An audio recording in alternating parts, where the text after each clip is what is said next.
हरे कृष्णा। हम लोग जप यज्ञ भगवान की महिमा का विस्तृत वर्णन नामक पुस्तक से चर्चा कर रहे हैं।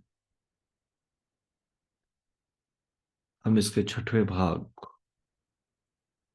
हरिनाम कथा के सातवीं कथा को शुरू करने जा रहे हैं, जिसका शीर्षक है गजेंद्र। एक समय गजेंद्र ने पानी के लिए जल में प्रवेश किया। तब दुर्भावनावश किसी बलवान ग्राह ने क्रोध से उसका पैर पकड़ लिया। उसके साथ उसके सहायक सैकड़ों हाथी और हथनियां थी। उसने अपनी सहायता के लिए उनको बुलाया। वह स्वयं भी बलवान था, परंतु जब भाग्य प्रतिकूल होता है तब सभी उपाय निष्फल हो जाते हैं। इसलिए उसके सहायकों का प्रयत्न निष्फल हो गया और वे उसको ग्राह्य से छुड़ाने में समर्थ नहीं हुए।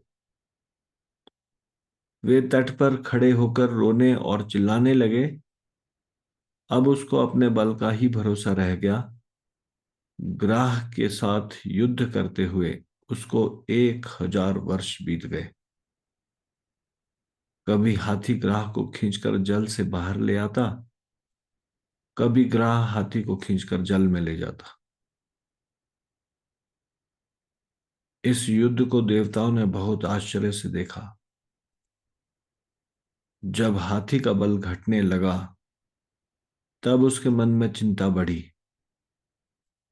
श्रीमद् भागवतम के अष्टम स्कंद में राजा परीक्षित ने ग्राह और गजेंद्र की कथा पूछी थी। तब सुखदेव जी ने उनसे इस कथा का वर्णन किया था।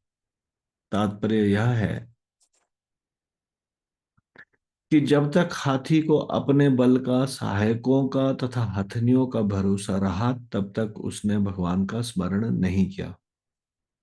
जब वह सब तरफ से हताश हो गया और उस पर प्राण संकट उपस्थित हो गया, तब उसने भगवान का स्मरण किया। उस संकट काल में भगवान की स्मृति से जल में डूबते हुए को जैसे कोई नाव मिल जाए, उसी तरह उसके मन को सहारा मिल गया। उस समय संसार के सभी संबंधियों को वह भूल गया। एकमात्र भगवान ही उसके दृष्टिगोचर होने लगे। इस तरह जब उसको अनन्यता प्राप्त हो गई, तब उसके हृदय से प्रार्थना के शब्द निकल पड़े। श्रीमद् भागवतम के 8वें स्कंद के 3 अध्याय का दूसरा और तीसरा श्लोक। श्री गजेंद्र उवाच।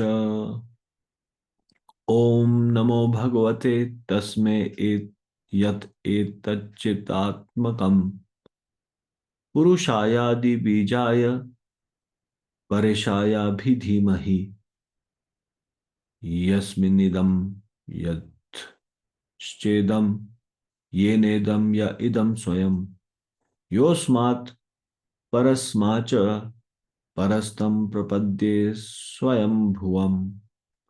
गजेंद्र ने कहा, मैं परम पुरुष वासुदेव को सादर नमस्कार करता हूं।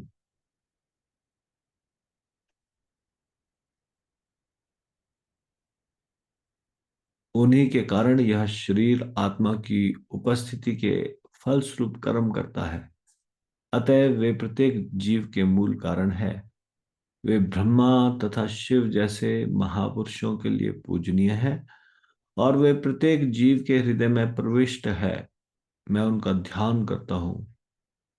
भगवान ही वह परम धरात्मल है जिस पर प्रत्येक वस्तु टिकी हुई है।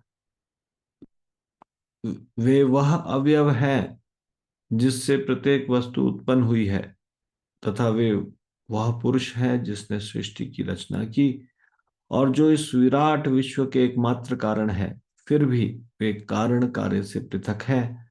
मैं उन भगवान की शरण ग्रहण करता हूं जो सभी प्रकार से आत्मनिर्भर हैं। राजा परीक्षित के मन में ऐसा संदेह न रह जाए कि वह तो हाथी था।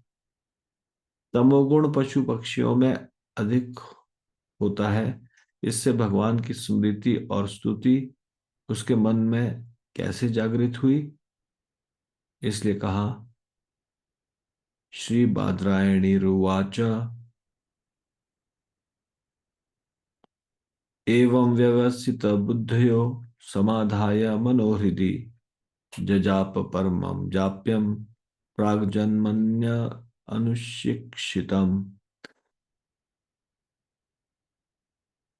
ये 8वें स्कंद के 30 अध्याय का पहला श्लोक। श्री सुखदेव गोस्वामी ने आगे कहा, तत्पश्चात गजेंद्र ने अपना मन पूर्ण बुद्धि के साथ अपने हृदय में स्थिर कर लिया और उस मंत्र का जप प्रारंभ किया जिसे उसने इंद्रद्युम्न के रूप में अपने पूर्व जन्म में सीखा था और जो कृष्ण की कृपा से उसे स्मरण था। अर्थात उसने पूर्व जन्म में शिक्षा पाई थी। वह भगवान के नाम, गुण और प्रभाव को जानता था। उस पूर्व जन्म की शिक्षा ने उसके हृदय से तमोगुण को हटाकर सत्वगुण का प्रकाश ला दिया। तभी परम भगवान ने दौड़कर ग्राह का वध और गज का उद्धार किया। उस संकट के समय केवल भगवान का ही नाम गजेंद्र के मुख से निकला और जो ही निकला उस नाम ने रक्षा की। नाम महिमा के अतिरिक्त उपर्युक्त कथानक से यह एक तथ्य प्रतिपादित होता है कि जब कोई व्यक्ति अपने अन्य सभी स्वजनों के द्वारा असहाय छोड़ दिया जाता है, इस अवस्था में भी भगवान अच्युत एक ऐसे हैं जो कभी असहाय नहीं छोड़ते और उनके नाम का उच्चारण करते ही वे तत्क्षण सहायता करने को प्रस्तुत रहते हैं।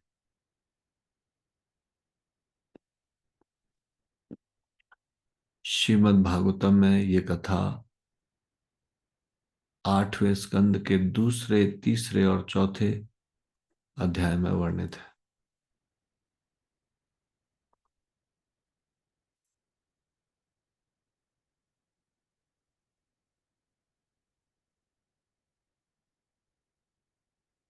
श्री जप यज्ञ की जय। श्री हरिनाम संकीर्तन की जय। श्री राम प्रभु की जय। शिल प्रपाद की जय। निताई गौर प्रेमानंदे। हरि हरि बोल।